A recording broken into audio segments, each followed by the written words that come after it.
నమస్కారం, ఘంటారావానికి స్వాగతం. ముందుగా ప్రధానాంశాలు. సొరంగంలో 9వ రోజు ముమ్మర గాలింపు. సహాయ చర్యల్లో 18 ఏజెన్సీలు, 700 మందికి పైగా సిబ్బంది.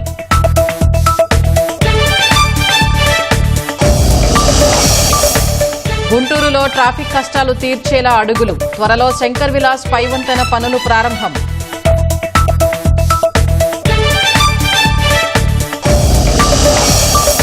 బొలివియాలో ఘోర రోడ్డు ప్రమాదం. 2 బస్సులు ఢీకొని 37 మంది మృతి.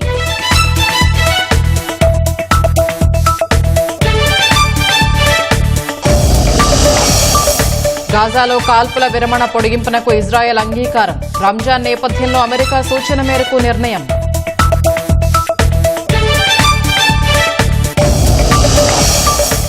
బ్లూ ఘోస్ట్ ల్యూనార్ ల్యాండర్ను జాబిల్లిపై దించనున్న నాసా. ఉపరితలంపై మట్టిని విశ్లేషించేందుకు అవకాశం.